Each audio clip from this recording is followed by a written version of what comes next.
દિવસભરના અગત્યના સમાચાર જુઓ દિવ્યાંગ ન્યૂઝના ટોપ ન્યૂઝમાં રોજ બપોરે 3 કલાકે અને રાતના 9 કલાકે. નમસ્કાર દર્શક મિત્રો, દિવ્યાંગ ન્યૂઝના ટોપ ન્યૂઝમાં હું પ્રિયા સોની આપનું હાર્દિક સ્વાગત કરું છું. અમદાવાદના ચાચરવાડી વાસણાના ક્લેસ્ટોન ઇન્ડસ્ટ્રીયલ પાર્કમાં ગંભીર પ્રદૂષણ ફેલાયું હોવાનું સામે આવ્યું છે. અમદાવાદના ચાચરવાડી વાસણા સ્થિત ક્લેસેલોન ઇન્ડસ્ટ્રીયલ પાર્ક પ્રદૂષણના રાફડાને કારણે ચર્ચામાં છે.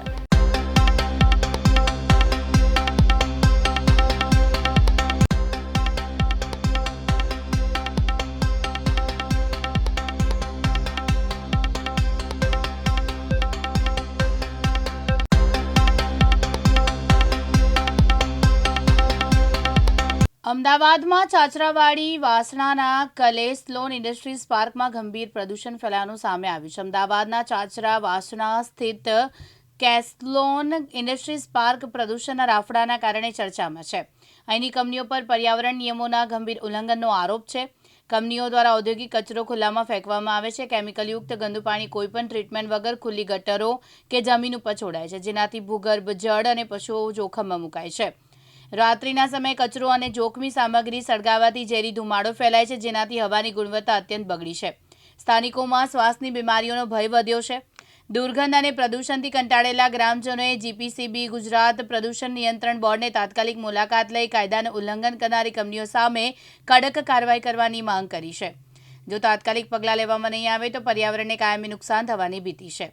અમદાવાદ એએમસીની બોર્ડ બેઠકમાં બુરખાનો મુદ્દો ઉઠ્યો હતો, જેમાં ખાડિયા વોર્ડના મહિલા કાઉન્સિલરે એક મોટી ટિપ્પણી કરી હતી. તેમણે મુકતપુરા વોર્ડના મુસ્લિમ મહિલા કાઉન્સિલરને ટિપ્પણી કરી હતી.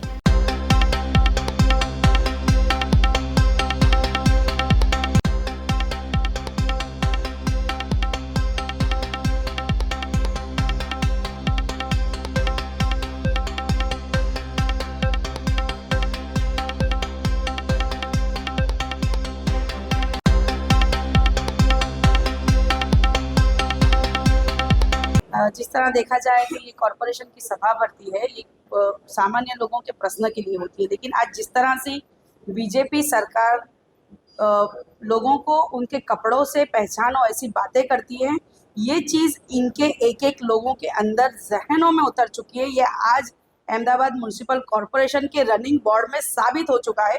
जिस तरह से बीजेपी की कॉरपोरेटर खाड़िया वोट की थी, उन्होंने जब मैं बोलने उठी तो मेरे बुरखे पे सवाल उठाया और बोला कि आप बुरखा क्यों पहनती है. तो ये बहन अगर कॉरपोरेटर बने हैं और भारत देश का संविधान नहीं जानते हैं तो ये तो बहुत सोचने वाली बात है. इनकी जहनों में जो जहर भर चुका है वो आज यहाँ पे दिख चुका है. इन्होंने जब बुरखे पे सवाल किया, इनको शर्म आनी चाहिए. एक महिला होके ये वो महिला होने का एक गरिमा है वो भी खो चुकी है. इनके जहन इतने गंदे हो चुके, इनको खुद को सोचना चाहिए. और भारत देश के बंधारण के अंदर हमें अनुच्छेद 25, 29, 27 के अंदर हमें जैसा जीना हो ऐसा जीने का अधिकार है.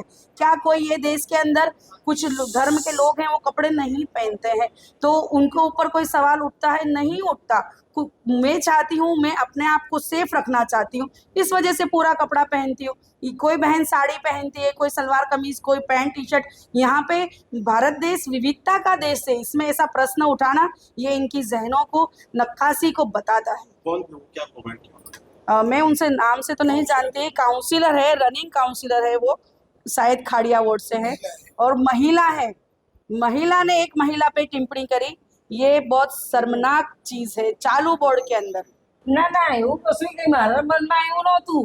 આ તો ખાલી એમ કે ભાઈ ચલો કોર્પોરેટર છે અને આપણે ઓળખી શકીએ એટલા માટે મારે બીજું કઈ કારણ નથી. પણ એમને ધાર્મિક રીતે કોઈ મારા મનમાં એવી ઈચ્છા હતી નહીં. એમને શું કહેવો એમનો વિષય છે. ના પણ એના માટે નહીં, આ તો ખાલી કે આપણે ઓળખીએ ભાઈ કોણ નવા. તમને લાગે છે બીજું તો કઈ આવી ટિપ્પણી જ્યારે સામાન્ય સભા થઈ રહી હોય, અમદાવાદ શહેરના પ્રશ્નોની વાત થઈ રહી હોય ત્યારે આવી ટિપ્પણી કોઈના પહેરવેશ ઉપર કરવી એ તમને યોગ્ય લાગે? પણ એ તો હવે પણ ક્યાં ગેરેજમાં ક્યાં એટલું કીધું કે ખાલી બોધો ઉતાર બાજુ તો કીધું. પણ એક મહિલા અરે પણ આમાં કઈ ખોટું કઈ ખરાબ થોડી બોલી છું, ખાલી એમને ઓળખવા માટે કીધેલું.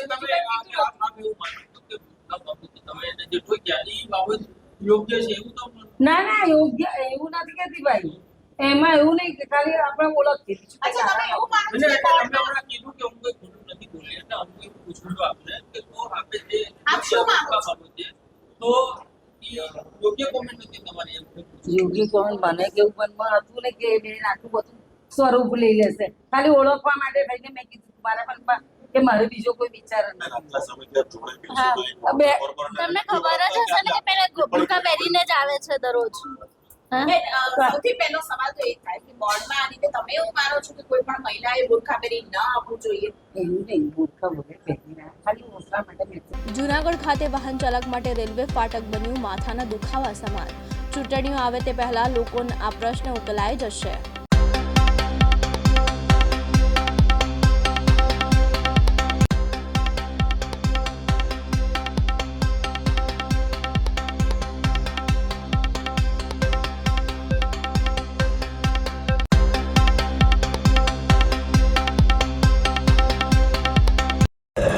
મારું નામ રસિકભાઈ હિરપરા. હું અહીંથી દિવસમાં 4 થી 5 વખત પસાર થાઉં છું. આ ફાટકની એવી સમસ્યા હોય છે કે જ્યારે હું અહીંથી નીકળું ત્યારે મેજોરિટી બંધ જ હોય છે અને એવડો મોટો ટ્રાફિક હોય છે કે હવે કંઈ કોઈ સીમા નથી એમ. અરે અતિશય મુશ્કેલી પડે છે ઘણી વખત. આ તો ઠીક છે શિયાળો છે, ઉનાળામાં તો બેભાન થઈ જાય એવી પરિસ્થિતિ બની શકે છે. એટલે આનું વહેલી તકે નિવારણ થાય એવી અમારી લોક માગણી છે બધાની. ખાસ કરીને જોવા જઈએ તો આપણા ઓવરબ્રિજનું કામ પણ ચાલુ છે. હા, ઓવરબ્રિજનું કામ ચાલુ છે પણ એ કેટલા વર્ષો પછી પૂરું થાય એનું કંઈ નક્કી જ નથી. અને તમને કેવી મુશ્કેલી કેવી છે? અતિશય મુશ્કેલી પડે છે. જંગલના રહેતા પ્રાણીઓનો વિચાર કરવાનો છે અને લોકોનો. આ બધું વિચાર કરીને એક પ્રોસેસ ચાલુ છે. માનનીય મંત્રીશ્રીએ વિભાગની અંદર સૂચનાઓ પણ આપી છે. ટૂંક સમયમાં એનો સર્વે આખું થઈ અને એ અહીંયા ફાટકો આપણે બંધ કરી અને નવું રેલવે સ્ટેશન ત્યાં ચાલુ થઈ જાય અને એ ટ્રેક સરસ રીતે એક હેરિટેજ ટ્રેક થાય એમના માટેના પ્રયત્નો ચાલુ છે. એટલે 100% જ્યારે અમે કીધું હતું કે આવતી ચૂંટણીની અંદર એટલે હજી 2 વર્ષ બાકી છે એટલે અમને ખાતરી છે 100% કેન્દ્રની સરકાર નરેન્દ્રભાઈ ઉપર અને આ રાજ્યના મુખ્યમંત્રી ભૂપેન્દ્રભાઈ પણ આમના માટે મહેનત કરી રહ્યા છે. એટલે ફાટક મુક્ત કરવામાં લોકોની જેટલી ઈચ્છા અને લોકોની જેટલી આતુરતા છે એનાથી વધારે આતુરતા મને અને સાંસદ બંનેને છે. કારણ કે અમારે જુનાગઢને લોકોએ અમારી ઉપર ભરોસો મૂક્યો છે કે આ કામ એમનાથી થશે. એટલે અમને આશા છે કે અમારાથી જ આ કામ પૂરું કરવું છે અને ફાટક મુક્તિમાંથી જુનાગઢને દૂર કરવું છે. ફાટક મુક્ત કરી અને ફાટકમાંથી જુનાગઢને મુક્ત કરવું છે. આવા પ્રયત્નો અમારા 100% છે. એટલે તાત્કાલિક અસરથી જેટલું બને એટલું વહેલામાં વહેલું આ કામ પૂર્ણ થાય એવા અમારા પ્રયત્નો. નવસારી ટોલ પ્લાઝામાંથી ચોંકાવનારી માહિતી સામે આવી છે. પાછલા 10 વર્ષ કરતાંથી વધુ સમયથી દિવસ રાત 2 નંબરમાં ગાડીઓ ટોલ ચૂકવ્યા વગર સીધી પસાર થતી હોવાનું ટ્રક ચાલકો દ્વારા જાણવા મળ્યું છે.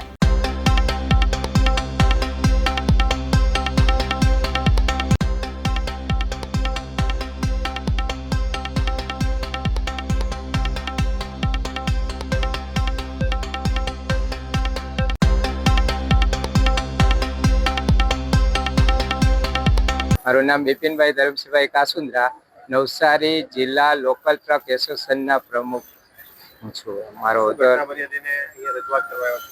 અમારી ઘટના એવી બનેલી હતી કે ભાઈ આ જે જૂનું એસોસિએશન હતું એ પૈસા લેતા હતા અને અમે લોકલ ફ્રી એસોસિએશન ભરવાના છીએ. એટલે આ અત્યારે આ લોકોને રજૂઆત કરતા હવેથી આ લોકો પૈસા લેવાના છે અને જૂનું એસોસિએશનને હિસાબ માંગ્યો તો હિસાબ આપવા તૈયાર નથી. એટલે મારા ખ્યાલથી એકાદ વર્ષનું ગણે ને તો 2 કરોડ રૂપિયાનું કૌભાંડ ખરું એમ. કેમ કે અત્યારે હિસાબ એસોસિએશનમાં એવું કહેવા માંગે છે કે 6.5 લાખ રૂપિયા માઇનસ ચાલે છે એમ. તો સિલક તો છે જ નહીં, માઇનસ ચાલે એમ. કેટલા રૂપિયા લેવામાં આવતા? એક ટ્રક દીઠ લોકલના 1750 રૂપિયા અને લોકલ માટે અને સુરત વાળા આગળ 5000 રૂપિયા એવું અમને અંદાજ છે એમ. આવનારા સમયમાં માંગના સંખ્યા અમે બસ આ ચક્કાજામ કરશું અને અમારી રીતે લોકલ જ ચાલવાનો પ્રયત્ન કરશું. લોકલ આજથી જ્યારથી ટોલ નાકું થયું ત્યારથી टोल नाको लोकल જ જાય છે અને લોકલ જ રહેવું છે. जी सर, क्या नाम है आपका? वकील राय। वकील राय जी सर, क्या पोस्ट है आपकी? मैनेजर हूँ मैं कंपनी रणछोड़ कंपनी। कौन सी company? Ranchhod infra developer private limited. जी। तो ये रणछोड़ इंफ्राट डेवलप जो कंपनी है, इसके अंदर में क्या काम है आपका यहाँ पे? Toll collection. Toll collection. अच्छा सर, ये मेरा पूछना है कि आज से 4 महीना पहले या 3 महीना पहले जी यहाँ पर चिखली ट्रक वेलफेयर एसोसिएशन का एक कार्ड बनाया गया था। उस कार्ड के तहत जी टोल नाका से सभी गाड़ियां सिर्फ वो कार्ड दिखाने पर क्रॉस की जा रही थी। मतलब आपको टोल चुकाने की जरूरत नहीं है, वो कार्ड दिखाओ, आप गाड़ी क्रॉस करो।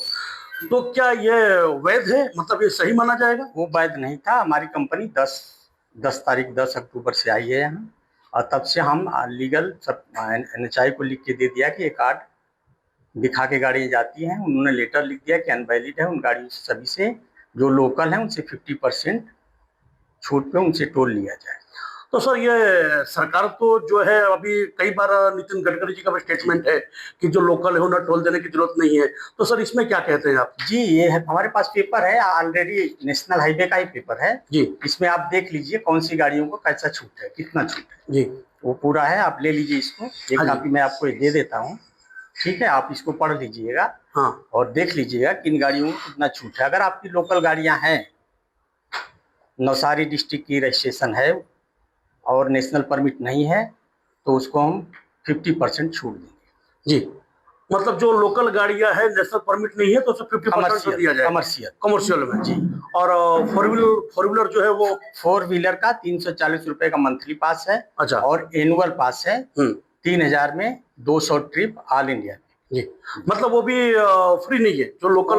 वो भी फ्री नहीं है जी। लेकिन यहाँ पे GJ 21 गाड़ियों को अभी फिलहाल में छोड़ा जाता है। अच्छा जी। तो सर, ये जो अब तक जो चिखली ऑनर्स एसोसिएशन के नाम से जो गाड़ियां जा रही थी, तो अब पूरी तरह से बंद हो चुका है? बंद हो चुका है। मैं बंद करेंगे भी है। जो नहीं बंद है वो बंद पहले से भी हो चुकी हैं। जी। अब जो चल रही हैं उनको भी मैं कल परसों से, हमको प्रशासन ने, हमारे NHI ऑफिस ने वो बोला है कि आप बंद करो। हमारा बहुत नुकसान हुआ है, काफी महंगा टेंडर पड़ा ले लिए हैं, और ये सब गाड़ियों से अब टोल की वसूली हो। तो आपने सर पुलिस से इस बारे में कुछ जानकारी दी आपने? हमने अपने NHI में जानकारी दी। अच्छा, क्योंकि अभी जो आगे जो मैंने आपको बताया ना, जिस तरह से कि जो गाड़ियां पास हो रही थी, उसके अंदर पुलिस विभाग को भी जानकारी दी गई थी, तो उस टाइम पुलिस विभाग ने इसमें हाथ नहीं डाला था। जी। उसके बाद NHI के जो उच्च अधिकारी है जो सूरत बैठते हैं, वहां पे RTI लगाई गई थी। जी, और उन्होंने वहां से कलेक्टर को लिखा, SP को पत्र लिखा। तो उसके अंदर फिर भी आज तक कोई कार्रवाई नहीं हुई। तो क्या अब हम यह उम्मीद रखें कि आप इसको पूरी तरह से बंद कर दें जो अवैध तरह से पास हो रही थी गाड़ी? हम तो बंद करेंगे। अब पुलिस हमारा सहयोग करती हो तो हमारे प्रोजेक्ट डायरेक्टर से बात हुई होगी, उनकी प्रोजेक्ट डायरेक्टर उनसे बात किए होंगे। जो भी है जैसे नियम से ही चलाएंगे, बगैर नियम का कोई कार्य नहीं। પાટણમાં અતિવૃષ્ટિ અને માવઠાથી ખેડૂતોને મોટું નુકસાન મામલે સહાય પેકેજના ઓનલાઈન ફોર્મ માટે 100 રૂપિયા વસૂલવાના આક્ષેપો કરવામાં આવ્યા હતા। સમી તાલુકામાં ખેડૂતોનો આક્રોશ જોવા મળ્યો હતો।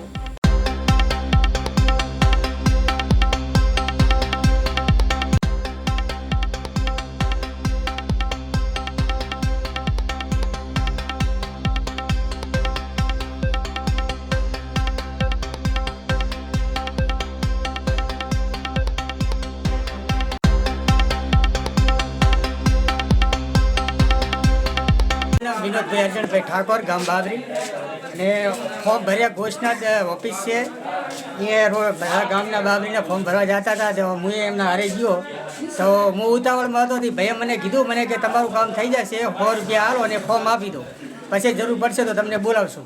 એ ભાઈનું નામ આવડતું નહીં, આપણે રહેવાસી હું હાતો છું, ગામ મારું બાબરી છે, એટલે ત્યાંથી આવે એટલે આઈને કોઈને આપણે એટલા બધા ઓળખતા નથી કોણ છે વીસી કોણ છે ઓલો ભાઈ। ક્યાં ભોજનાથમાં કઈ જગ્યા આપે? ભોજનાથ હાઈવે ઉપર દુકાન છે, રોડ ઉપર જ। કોની દુકાન? હવે એટલી બધી કઈ માહિતી નહીં।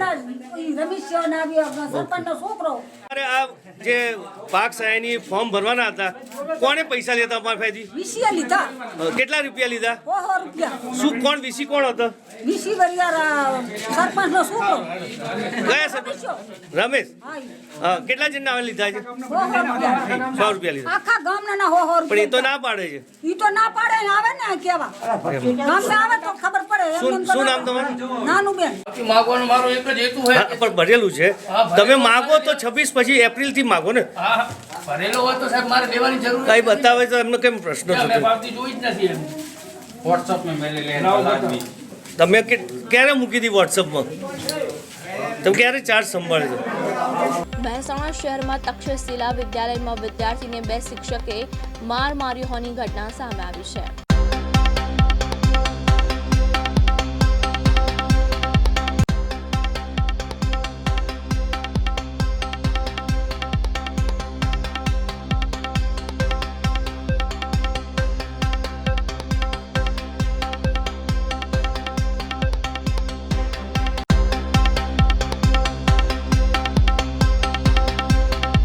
કે તમારું નામ શું? ગજ્જર અસ્મિતા સંજય કુમાર.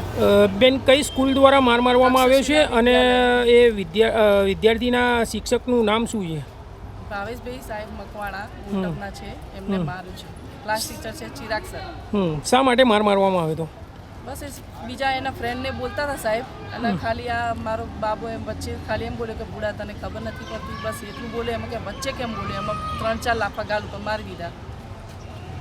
તમારી માંગ શું છે હવે? બસ ન્યાય જોઈએ અમારે, બીજું કંઈ. કે શું નામ બેટા તારું?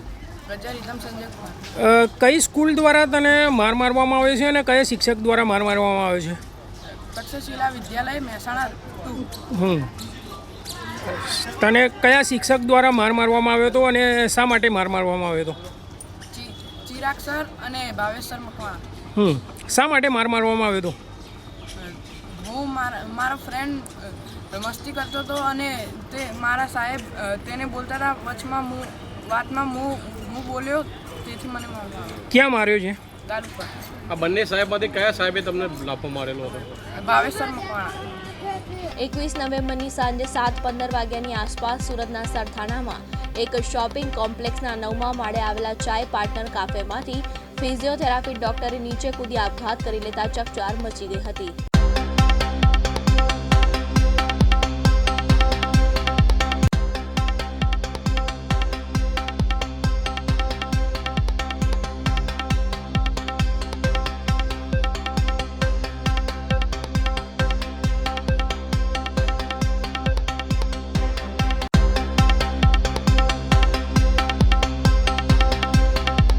नाम तोहिद अली। आप कहाँ पे रहते हो सूरत? सूरत में ये निर्मल नगर। तो कौन सी जगह पे आप काम करते हो? चाय पार्टनर। ये कहाँ पे आया सूरत में, कौन सी जगह पे? अरथाना। ये कौन से माले पे? 9वें माले पे। कल क्या घटना बनी थी? फिर मैम आई, मैम ने ऑर्डर किया, चाय का ऑर्डर दिया था। फिर मैम सीट पे बैठ गई और फिर मैम ने बोला कि एक पानी का गिलास और एक पानी की बोतल दो। तो मैंने पानी की बोतल और पानी के गिलास दे दिया और फिर मैं किचन में चला गया अंदर। फिर मैं किचन के बाहर आया तो मैम सोफे के ऊपर खड़ी थी। फिर मैम ने छलांग मार दी। कितने बजे मैडम, कितने बजे यहाँ पर आए? मैम आई तो लगभग 6:45 तक। क्या ऑर्डर किया था? चाय। इसके साथ कोई और था बंदा? नहीं, कोई नहीं था, अकेली थी मैं। ये क्या करती थी, क्या लगता था? क्या उनके क्या हाव भाव थे? मुँह के टेंशन में थे? नहीं, स्माइल कर रही थी मैम तो केवल। और एकदम से पूछ गए? हाँ, एकदम से। अकेली आई थी? अकेली आई थी, कोई इसके साथ नहीं? कोई नहीं था। इसके बाद ऑर्डर करने के बाद क्या हुआ? ऑर्डर करने के बाद मैम बैठी थी, फोन चला रही थी बस केवल। बात कर रहे थे किसी से? केवल फोन ही चला रहे थे। और ऐसे ही मोबाइल कहाँ पे है अभी? अभी तो पुलिस के पास है। नीचे मोबाइल के साथ ही नीचे मोबाइल इधर ही था मैम का। गिरने से पहले मैम ने फोन बस इधर ही मेल दिए थे। कितने सालों से? मैं 2 मंथ से। સુરતમાં સસરાએ જમાઈની હત્યા કરી, સસરાએ ચપ્પુના ઘા ઝીકી જમાઈની હત્યા કરી. જમાઈ અવારનવાર પુત્રી સાથે ઝઘડા કરતો અને ચોક બજારના ફૂલવાડી વિસ્તારમાં હત્યાનો બનાવ બન્યો છે.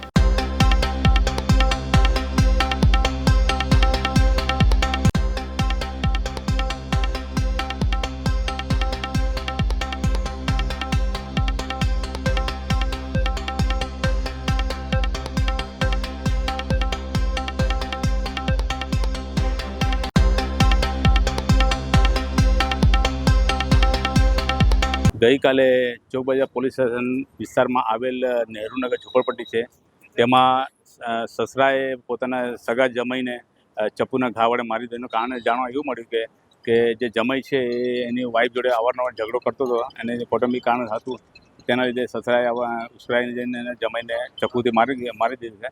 અને માર્યા પછી તે ફરાર થઈ ગયેલા છે. તે પછી ચોકબજાર પોલીસની અલગ અલગ ટીમો બનાવવામાં આવી છે અને મોડી રાત્રે પોલીસની ટીમ સસરાની ધરપકડ કરી છે.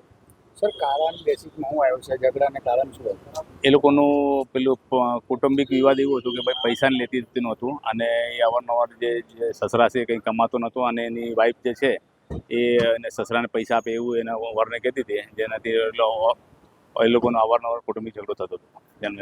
અમદાવાદના વેજલપુર પોલીસ સ્ટેશનમાં પોલીસ ઇન્સ્પેક્ટર બરકત અલી ચાવડા સામે છેડતીની ફરિયાદ નોંધાઈ છે. પીઆઈ ચાવડાએ વિશાલા વિસ્તારમાં આવેલા એક એપાર્ટમેન્ટની લિફ્ટમાં યુવતીના ખભે હાથ મૂકી શારીરિક અડપલા કર્યા હોવાનો યુવતીએ આક્ષેપ કર્યો છે. વેજલપુર પોલીસે યુવતીની ફરિયાદને આધારે ગુનો નોંધી તપાસ શરૂ કરી છે.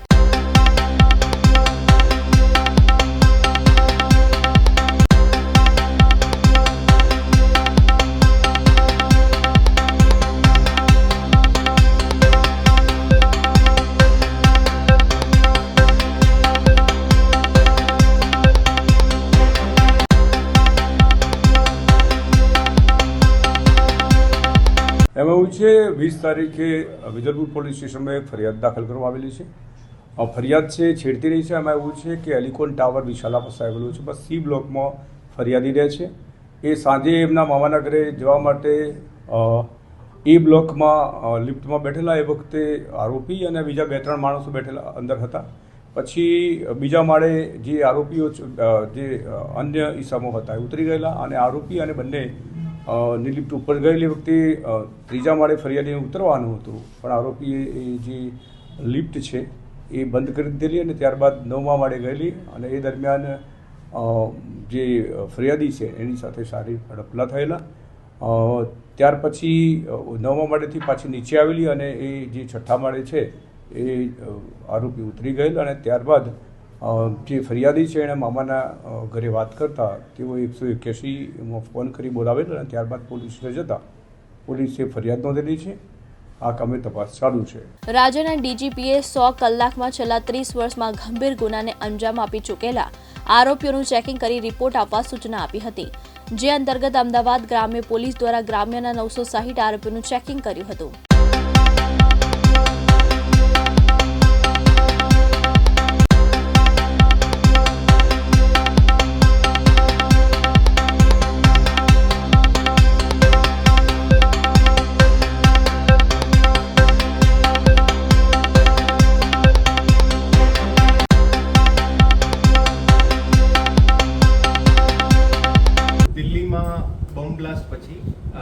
આખા સ્ટેટમાં તકેદારીના ભાગરૂપે મહેરબાન ડીજીપી સાહેબ વિકાસ સાઈ સાહેબ તરફથી એક 100 આર્સની એક ઇન્ટેન્સિવ ચેકિંગનો ડ્રાઈવ આપ્યો હતો.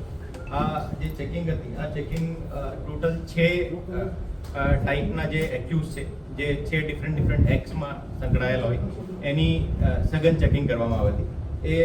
એમાં એક્સપ્લોઝિવ એક્ટ, એમાં arms act, NDPS, MCOCA, TADA, petroleum act અને FIC અને રિલેટેડ જે પણ એક્યુઝ હતા એ તમામ જે આ પ્રકારના ગંભીર ગુનાઓમાં સંડોવાયેલા જે પણ એક્યુઝ હતા તે છેલ્લા 30 વર્ષમાં આખા સ્ટેટમાં જુદી જુદી જગ્યા જે અત્યારે રહેતા હોય એ તમામને ચેકિંગ કરવા માટે 100 આર્સની એક ડ્રાઈવ આપી હતી ડીજી સાહેબ. અને આ ડ્રાઈવને ભાગરૂપે અમદાવાદ ગ્રામ્ય જિલ્લામાં રેન્જ આઈજી વિધિ મેડમ તરફથી ટોટલ 25 ટીમો બનાવવામાં આવી હતી. આ 25 ટીમોમાં ટોટલ 400 લોકો હતા અને એ લાસ્ટ 100 આર્સમાં ઘણી બધી ડિટેલ્ડ ચેકિંગ કરી છે. અને આ જિલ્લામાં ટોટલ લગભગ 1200 જેવા આ છે ગંભીર પ્રકારના ગુનાઓમાં છેલ્લા 30 વર્ષના આરોપી છે અને એમાંથી ટોટલ 960 લોકો ચેક થઈ ગયા છે. બાકી જે બચેલા છે એ અત્યારે આ જિલ્લામાં રહેતા નથી, યા પછી એમાંથી ઘણા બધા મરણ ગયેલ છે.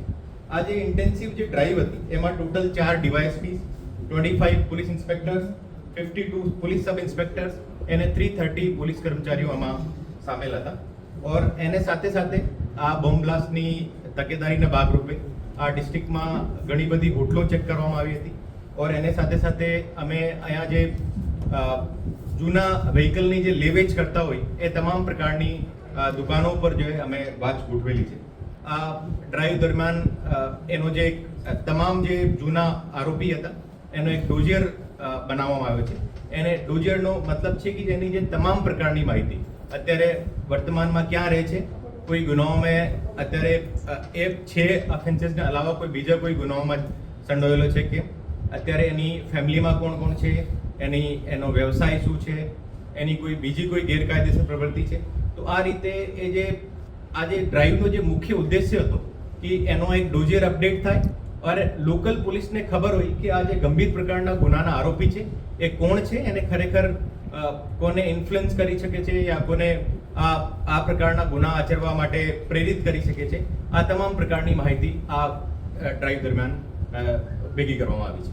સર, ડ્રાઈવ દરમિયાન કોઈ એવો ગુનો દાખલ કરવામાં આવે છે ક્યાં, અથવા તો અન્ય કોઈ ડ્રાઈવ દરમિયાન કઈ સર્ચ દરમિયાન કંઈ મળી આવી હોય? આ જે ડ્રાઈવ હતી એ ડ્રાઈવનો મુખ્ય ઉદ્દેશ્ય જે હતો કે જો એનો જે ડોઝિયર હતો એની જે એને બારેમાં જે ઇન્ફોર્મેશન હતી, આ ઇન્ફોર્મેશન તમામ જે એને રૂબરૂ એને બોલાવીને આ ઇન્ફોર્મેશન ગેધર કરવાની યા આસપડોશના જે લોકો છે એનેથી પૂછપરછ કરીને આ ઇન્ફોર્મેશન ગેધર કરવાની હતી. તો એના ડોઝિયર અપડેટ કરવાનો એનો મુખ્ય ઉદ્દેશ્ય હતો. બીજો એને ઉપર એક વોચ ગોઠવાની ઇન્ટેલિજન્સ ગેધરિંગની એક મેજર એક્સરસાઇઝ હતી. તો અત્યારે આ ચેકિંગ દરમિયાન કોઈ નવો ગુનો દાખલ થયો નથી. આ જે જૂના આરોપી હતા એને ઉપર કડક વાચ હોય એને માટે ડ્રાઈવ રાખવામાં આવ્યો. 960 જેટલા આરોપીઓની જે તપાસ કરવામાં આવી છે, અત્યારે હાલ કોઈ ગુનાહિત પ્રવૃત્તિ સાથે જોડાયેલા નથી અથવા તો તેમની પાસેથી ગુનાહિત મટીરિયલ નથી મળી આવ્યું. એ જે આજે અત્યારે જે હું આપને કીધું હતું કે અત્યારે એને બારેમાં માહિતી ભેગી કરવાનો ડ્રાઈવ હતો. એને વિરુદ્ધ ગુનો દાખલ કરવાનો યા અત્યારે કોઈ ગુનામાં અત્યારે આચરેલા હોય યા ગુનામાં કોઈ સંડોવાયેલા હોય, કોઈ પ્લાનિંગ કરતા હોય, આ તમામ પ્રકારની માહિતી અમારા ડોઝિયરમાં ભેગી કરવામાં આવેલી છે ઓર એને આધારે પછી અમે આગળની કાર્યવાહી કરશું. સર, આપણે જે ગેરેજો હોય છે કે જ્યાં જૂના વ્હીકલો રિપેરિંગ માટે આવતા હોય છે અથવા તો લેવેચ થતી હોય છે, એવા લોકોને શું ખાસ તકેદારી રાખવા માટેના સૂચનો કરવામાં આવે છે? કઈ બાબતો ધ્યાનમાં રાખવી જોઈએ? હું આપને મારફત કહેવા માંગુ છું કે જે દિલ્હીમાં જે બોમ્બ બ્લાસ્ટ થયો હતો એમાં એક જૂનો વ્હીકલ જે સેકન્ડ હેન્ડ વ્હીકલ કોઈ ખરીદી કરીને એક બીજા માણસને આપેલો હતો. તો આજે એનો પછી જે રજિસ્ટ્રેશન નંબર, એનો રજિસ્ટ્રેશનમાં નામ કોનો છે, આ ટ્રાન્સફર કર્યા વગર આ રીતે વેચાણ કરતા હોય ઓર આ પછી એવું ગંભીર પ્રકારનો ગુનો બનતો હોય યા ટેરરિઝમ એક્ટમાં કોઈ સામેલ આ વ્હીકલ થતો હોય તો એમાં જે વેચાણ કરતો હોય એની પણ ઘણી બધી રેસ્પોન્સિબિલિટી છે. તો એને આધારે હું આપને મારફત કહેવા માંગુ છું કે તમામ પ્રકારના જે લેવેચ કરતા હોય એક રજિસ્ટર મેન્ટેન કરવાનું છે. એની રજિસ્ટ્રેશન કરતે વખત એનો જે ટ્રાન્સફર કરવાનો છે નામ ટ્રાન્સફર થઈ જાય એને પણ તકેદારી રાખવાની. ઓર આ તમામ રજિસ્ટર અમે અત્યારે એક એક કરીને ચેક કરીએ તો એમાં કોઈ પણ પ્રકારની વિસંગતતા હોય તો એને ઉપર પણ કડક પગલાં લઈશું. શહેરમાં અનેક જગ્યાએ એસપી રિંગ રોડ ઉપર નંબર પ્લેટ વગરના વાહનો પણ ફરતા હોય છે, એમાં આ પ્રકારના ગુનાઓ થઈ શકે છે, તો શું તકેદારી રાખવામાં? આજે તમામ નંબર પ્લેટ વગરના જે વ્હીકલ્સ છે એ વ્હીકલ્સ બે પ્રકારનો વોલ્યુશન કરે છે. એક મોટર વ્હીકલ એક્ટનો વોલ્યુશન કરે છે અને બીજી જે છે એની વ્હીકલની જે આઈડેન્ટિટી છે આ છુપાવીને જો કોઈ પણ બીજો ગુનાહિત કૃત્ય કરી શકે છે. તો આ તમામ પ્રકારના જે વ્હીકલ છે એને બારેમાં અમે વારંવાર ડ્રાઈવ ચલાવતા રહીએ છીએ ઓર મોર દેન થાઉઝન્ડ્સ ઓફ ઓફેન્સીસ જો એવા વ્હીકલના જે ઓનર છે એને વિરુદ્ધ દાખલ કરેલા છે એને આ ડ્રાઈવ કન્ટિન્યુઅસ ચાલુ રહેશે. અને કોઈ પણ વગર નંબર પ્લેટ યા કાળા કાચ રાખીને જે અંદર બેસેલું માણસ દેખાતો ન હોય આવા પ્રકારના વ્હીકલ લઈને નીકળતા હોય તો એને વિરુદ્ધ કડક પગલાં લઈશ. ઓર ડ્રાઈવ અમારો કન્ટિન્યુઅસ ચાલુ છે. સર, અત્યાર સુધીના આરોપીઓની જે 960 આરોપીઓની જે પૂછપરછ કરવામાં આવી, પ્રાથમિક તપાસમાં અત્યારની ગતિવિધિ તેમની પ્રવૃત્તિ શું હોવાની સામે આવી છે? નોકરી, ધંધો, રોજગારી, કોઈ કામ ધંધો, એ લોકો અત્યારે શું કરી રહ્યા છે જેથી ગુનાહિત પ્રવૃત્તિમાં ના જોડાય અથવા તો તેનાથી કનેક્શન નથી તેવું સાબિત થાય? એમાં આપ જે રીતે જોવો છો કે જે ઘણા ટોટલ 6 ડિફરન્ટ ટાઈપના એક્યુઝ છે, જેમાં હથિયાર ધરાવાળા છે, પછી એક્સપ્લોઝિવ એક્ટવાળા છે, એને એનડીપીએસ એક્ટવાળા છે. તો એ તમામ જુદા જુદા એનો પોતપોતાના જે વ્યવસાયમાં જોડાયેલા છે એને કોઈ એક એવું કોઈ સિંગલ પેટર્ન નથી કે જો અત્યારે શું વ્યવસાય કરે છે. પણ અત્યારે જે આ જે એક્સરસાઇઝ છે આ એક્સરસાઇઝને મારફતે એ જે ઇન્ફોર્મેશન આપી છે એને પણ અમે ફર્ધર વેરીફાઈ કરીએ કે જે રીતે કીધું છે કે આ કંપનીમાં અમે કામ કરીએ તો અમારી નેક્સ્ટ એક્સરસાઇઝ આ રહેશે કે જો આ ખરેખર આ કંપનીમાં કામ કરતો હોય કે બીજો કોઈ ગુનાહિત કૃત્ય કરતો હોય યા પછી આ માહિતી છુપાવી હોય તો આ પણ વેરિફિકેશન અમારો કન્ટિન્યુઅસ ચાલુ રહેશે. જૂનાગઢના જફર મેદાનમાં દિવ્યાંગ ખેલ મહાકુંભમાં ખેલૈયાઓને ચા પાણીની વ્યવસ્થા તો કરાઈ, પરંતુ બાથરૂમ વગેરેની કોઈ સુવિધા ઉપલબ્ધ ન હતી. ત્યારે અગાઉ સાંપત સંસ્થામાં યોજવામાં આવેલા ખેલ મહાકુંભ સમયે પૂરતી સગવડ ઉપલબ્ધ જોવા મળી હતી તેવું આ તકે દિવ્યાંગ અધિકારી મંચના પ્રમુખ તથા ભાગ લેનાર દિવ્યાંગ લોકોએ જણાવ્યું હતું.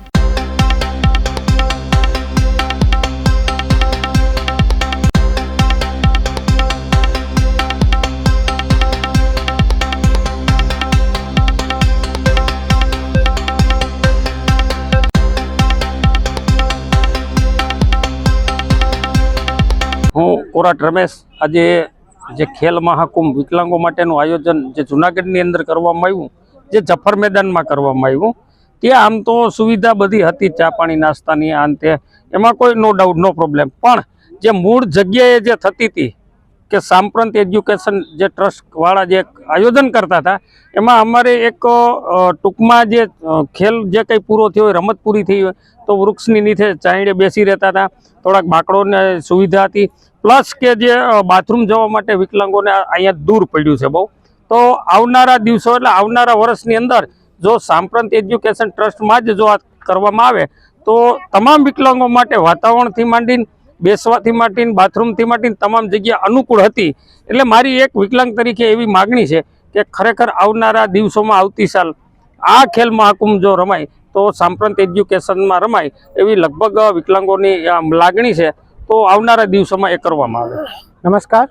સાંપ્રત એજ્યુકેશન એન્ડ ચેરિટેબલ ટ્રસ્ટ અમે લગભગ 2011થી સ્પેશિયલ ખેલ મહાકુંભનું આયોજન કરતા આવીએ છીએ, જેમાં આપણે સ્પોર્ટ ઓથોરિટી ઓફ ગુજરાત અને જિલ્લા રમતગમત વિકાસ અધિકારીની સહયોગથી અમે દર વર્ષે આ દિવ્યાંગો માટેનો સ્પેશિયલ ખેલ મહાકુંભ કરીએ છીએ. આ જ વખતે આપણે આ વર્ષે જૂનાગઢ જિલ્લાનો સ્પેશિયલ ખેલ મહાકુંભ આપણે રમત સ્પોર્ટ કોમ્પ્લેક્સ ખાતે રાખવામાં આવેલ છે.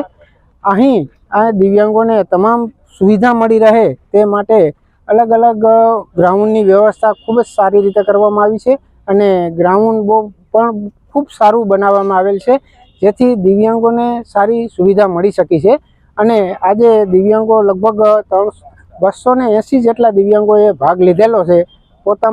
પોતાનામાં રહેલ જે સુષુપ્ત શક્તિઓનું પ્રદર્શન કરી અને તમામ દિવ્યાંગોએ હોંશભેર ભાગ લીધેલ છે, જેમાંથી અહીં સ્પોર્ટ ઓફિસ તરફથી 4 થી 5 દિવ્યાંગોને રૂબરૂ મળી અને એની ગેમની જે મહત્વાકાંક્ષા છે એને પુરવાર કરવા માટે આ લોકોએ ખૂબ જ સહયોગ આપવાનો પણ નિર્ણય કરેલ છે, જેથી આવતા સમયમાં આ દિવ્યાંગો આપણા પેરાલિમ્પિકમાં જઈ અને આપણા જિલ્લાનું નામ રોશન કરી શકે છે. મારું નામ લાડાની સૃષ્ટિ છે.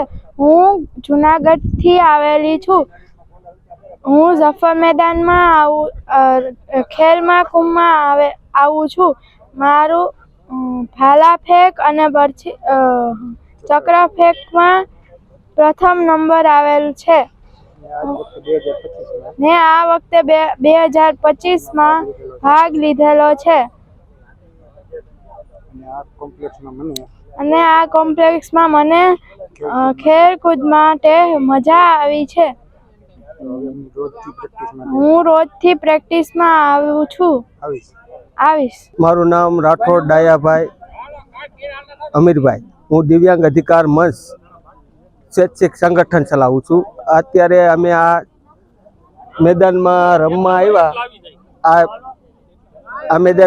આવ્યા છીએ. ત્યારે એને જમવાનું, ચા પાણીનું બધી વ્યવસ્થા તો ઠીક હતી, પણ અમારે અત્યારે અગવડતા દિવ્યાંગો હેન્ડીકેપ છીએ અમે, તો અમારે હાલવા ચાલવા માટે બાથરૂમની સુવિધા એ નથી. આવનાર સમયમાં સાંપ્રત એજ્યુકેશન ટ્રસ્ટમાં જે આ ખેલ મહાકુંભનો કાર્યક્રમ થાય તો દિવ્યાંગો. સુરત પાંડેસરા વિસ્તારમાં શંકાસ્પદ ગૌમાંસ લઈ જવામાં આવી હોવાની માહિતીના આધારે પોલીસે કાર્યવાહી કરતા રિક્ષામાં ભરેલું ગૌમાંસ મળી આવ્યું છે.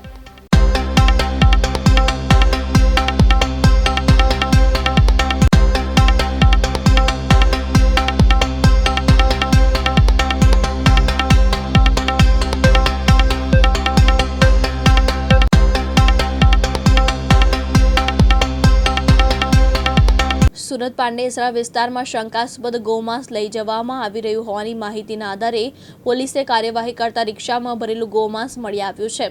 બાટલી બોય નજીક એક રિક્ષામાં શંકાસ્પદ માંસ લઈ જવામાં આવી રહ્યું હતું, જેને પોલીસે તરત જ અટકાવી તપાસ હાથ ધરી હતી. પ્રાથમિક તપાસમાં રિક્ષામાંથી શંકાસ્પદ ગૌમાંસ મળતા પોલીસે રિક્ષા કબજે કરી કુલ 4 ઇસમોને અટકાયા હતા. હાલમાં માંસનું સેમ્પલ FSL પાસે મોકલવામાં આવ્યું છે. FSL રિપોર્ટ પ્રાપ્ત થયા બાદ પાંડેસરા પોલીસ આગળની કાનૂની કાર્યવાહી કરવામાં આવશે.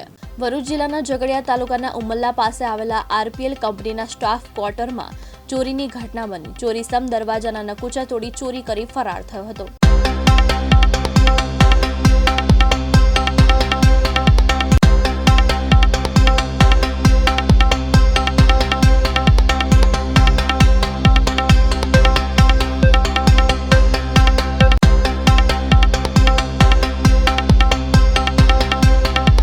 मैं राष्ट्रीय पॉलीफिल का जो स्टाफ कॉलोनी है उसमें A10 में रहता हूँ. 11 तारीख को मेरी भाभी एक्सपायर हो गई, इसलिए मुझे गांव जाना पड़ा MP. गांव में 11 तारीख को निकल गया था फ्लाइट से. 20 तारीख की रात को मैं वहां से घर से निकला और यहाँ पर बड़ौदा आया 21 तारीख को एयरपोर्ट में. एयरपोर्ट से लगभग 8 बजे मैं बड़ौदा एयरपोर्ट से यहाँ RPL के लिए निकला, तभी हमारे सिक्योरिटी ऑफिसर का फ़ोन आया कि आपके घर में ताला टूटा है और चोरी हुई. यहाँ आने के बाद पता चला कि कुल लगभग 8 से 10 घरों में ताले टूटे और सभी के यहाँ से कुछ न कुछ ज्वेलरीज या दूसरे कीमती चीज़ें गई. उसमें से मैं अगर मेरे घर की बात करूं तो मेरे यहाँ एक तो हमारे पास जो सोने के जेवर थे, कुछ चांदी के जेवर थे, केश पड़ा हुआ था.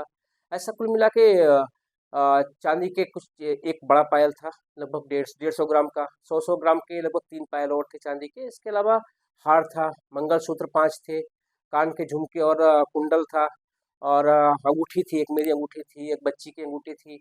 इसके अलावा और टप्स था कान का. तो कुल मिला के सोना चांदी और इसके बाद 50,000 केस जो इन्होंने संभाल के रखा था बचा के वो, और कुछ छुट्टे केस थे लगभग 10,000 के आसपास, जिसको हमने अभी काउंट नहीं किया कि कितना था, लेकिन अप्रॉक्स इतना रहा होगा इनका मानना है. उसके बाद हमारा एक लैपटॉप था कंपनी का डेल का, वो ले गए, और एक घड़ी थी HMT की घड़ियाल. सो इस तरह से कुल जो एस्टिमेट अभी हम लगा पा रहे हैं. अगर आप परमिशन देंगे तो बाद में साफ सफाई करते हैं, वहाँ अगर कुछ रिकवर हुआ तो पुलिस को बताएंगे. तो ये जो आपका यहाँ जो गेट पे तो इतना सिक्योरिटी है, कोई भी बंदा जो यहाँ आता है तो पहले नाम वगैरह, तो आपको क्या लगता है यहाँ का लोकल ही होगा या तो स्टाफ का कोई अंदर का आदमी हो, कोई वर्कर हो?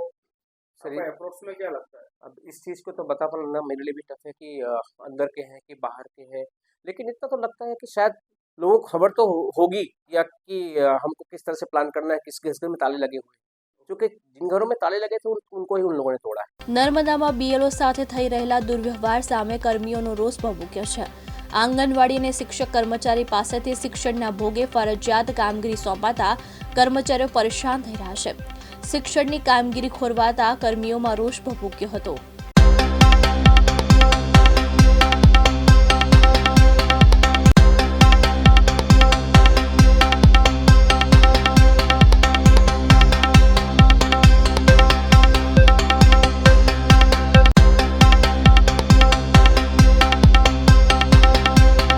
ગુજરાતના અનેક જિલ્લાઓમાંથી SIRને લઈને BLOની અનેક ફરિયાદો અમને મળી છે. એમાં જે હમણાં સરકારી કાર્યક્રમો હતા, વિકાસ મહોત્સવ હતા અને ગૌરવ યાત્રા હતી, એમાં સરકારી તમામ કર્મચારીઓને 15 તારીખ સુધી એમાં લગાડી દેવામાં આવ્યા હતા. વડાપ્રધાનના કાર્યક્રમમાં લગાડી દેવામાં આવ્યા હતા. એ બાદ ગત રોજ તમામ જિલ્લાના BLOને મામલતદાર કચેરીએ બોલાવીને ધમકાવવામાં આવ્યા છે. એમને કહેવામાં આવ્યું છે કે આટલા દિવસની અંદર તમામ લોકોના ફોર્મ ભરીને ઓનલાઈન થઈ જવા જોઈએ, નહીં કરશો તો તમને સસ્પેન્ડ કરી દઈશું. અને જેટલા BLO ગેરહાજર હતા એમના પર વોરંટ કાઢવામાં આવ્યા છે. એમને ઘરે જઈને પોલીસ ઉચકી લાવે છે અને પોલીસ સ્ટેશને એમને મામલતદારને ત્યાં હાજર કરે છે. ત્યારે ઘણી જગ્યાએ શિક્ષકોની રજૂઆત એવી છે કે અમે એક જ શિક્ષક છે, તો અમે BLOની કામગીરી કરવા જઈશું તો બાળકોને ભણાવશે કોણ?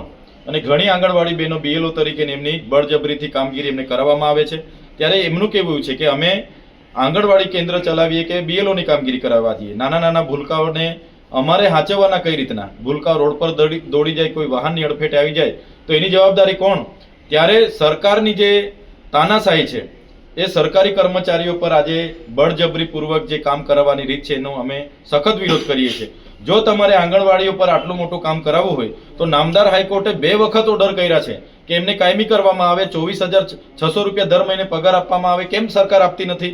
આજે શિક્ષકો હોય કે કોઈ પણ વર્ગના કર્મચારીઓને તમે 58 વર્ષે રિટાયર કરી દેવ છો અને તમારા જે સલાહકારો રાખો છો, જે સચિવ સેક્રેટરીઓ જે હસમુખ ઢળિયા હોય કે નાથન હોય એમને તમે 72 વર્ષ સુધી એક્સટેન્શન આપો છો. એટલે આ જે નીતિ છે ઉચ્ચ લેવલના IAS IPS લોકોને સરકારી પ્રજાના પૈસે મોજ કરવાની છે અને નાના કર્મચારીઓને 58 વર્ષે રિટાયર કરી દેવાની છે.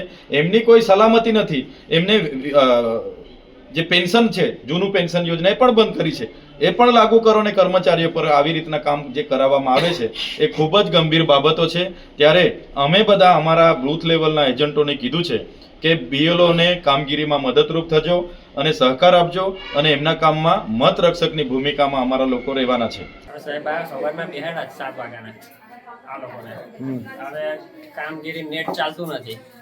હવે હાલ અત્યારે 1 કે 2 ફોર્મ ભરેલા છે ને કામ બિલકુલ ચાલતું નહીં. હવે કહીએ છે તો અહીંયા આપણે ગામની કામગીરી પણ બગડે છે ને અહીંયા કામ થતું નથી. તો હવે આ લોકોને બેહાડવાનો કોઈ મતલબ નથી. વાઈફાઈ નું કહીએ છે તો કે છે નહીં, સર્વર ચાલતું નથી, મોબાઈલમાં કામ થતું નથી. આવું લોબીમાં બેસાડાય? આ લોબીમાં બેસાડેલા જ ગાદલા નાખીને સાહેબ, શું કરીએ? તો હવે કેટલા જણ છે આવા? આ તો અમારા સેજાના બધા જ છે આંગણવાડી બહેનો. આંગણવાડી બહેનો? હા, એમને તો આવડતું પણ નથી. પેલા 2 બહેનો છે એ લોકોને તો કોઈ એ જ નથી, ઓનલાઈન કામગીરીની સમજ જ નથી. તો આ અંગે તમે કઈ રજૂઆત નહીં કરી? આ અંગે આવેદન પત્ર પણ આપેલું છે ને બેનને કીધેલું પણ છે. તો પછી કરીશું, કોઈ એનો નિકાલ છે નહીં. શું નામ તમારું? રાઠોડ શૈલેન્દ્રસિંહ રાયસની. અહીંયા અમે બધા બેઠેલા આંગણવાડી વર્કરો છીએ અને અહીંયા અમને એસઆઈની કામગીરી માટે બોલાવેલા છે અને ઓનલાઈન કામગીરી કરતા છે, પણ હાલમાં અમને નેટવર્ક ઇસ્યુથી ફોર્મ સબમિટ થતું નથી. અને અમારું એક જ દરખાસ્ત છે કે આગળ આ જે કામગીરી છે આંગણવાડી વર્કરને ના સોંપે, ગામમાં અન્ય ઘણા બધા લોકો છે, યુવાનો શિક્ષિત, યુવાનો બેરોજગાર છે, એમને સોંપવું જોઈએ જેથી કામગીરી પણ વહેલી પતે અને એમાં પણ સરળતા રહે. તો ઓલરેડી આંગણવાડી વર્કરને આંગણવાડીનું કામ તો હોય જ છે. તમને ક્યારના કામગીરી માટે અમારા મગજ પર હોય, ટેન્શન ડિપ્રેશનમાં પણ રહેવાય છે. ક્યારના ઓર્ડરો કરી દીધા તમને? આ ક્યારના ઓર્ડર કરે છે, મેં ના કહ્યું છતાં પણ અમને ફરજિયાત ઓર્ડરો કરાવેલા છે. અને તમે ના કામગીરી કરો તો ઉપરથી લોકો કે છે ફોન કરી તમારે કામગીરી કરવી પડશે. ક્યાંના તમે? સુરત ખાતેનો પરવટ પાટિયાથી ખરવર નગરનો રસ્તો બંધ કરાયો હતો. બ્રિજ બંધ કરાતા 53 મિનિટમાં 19 કિલોમીટર ફરવું પડશે.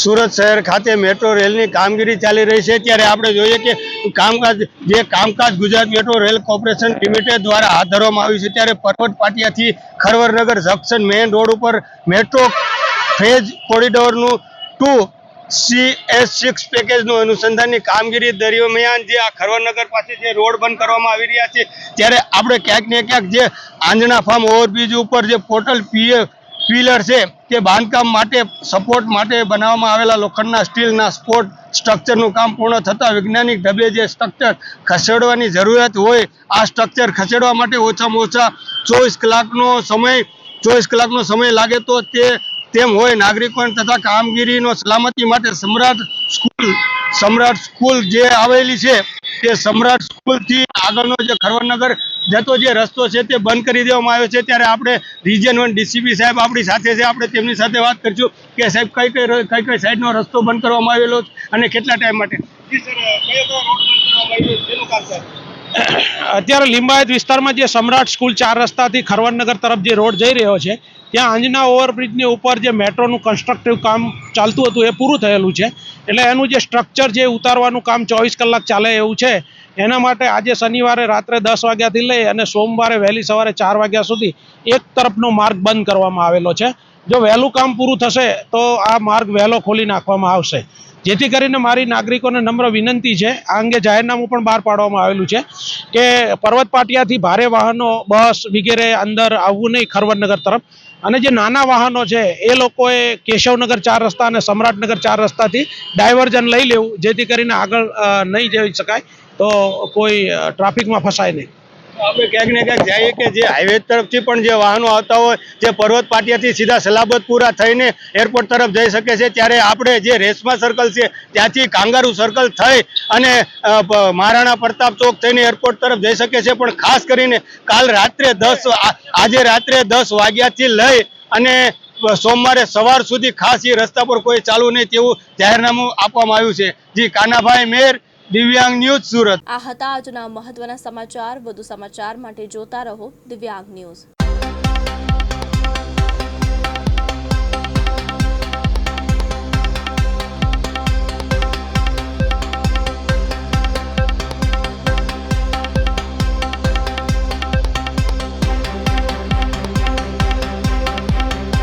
દિવસભરના અગત્યના સમાચાર જુઓ દિવ્યાંગ ન્યૂઝના ટોપ ન્યૂઝમાં રોજ બપોરે 3 કલાકે અને રાતના 9 કલાકે.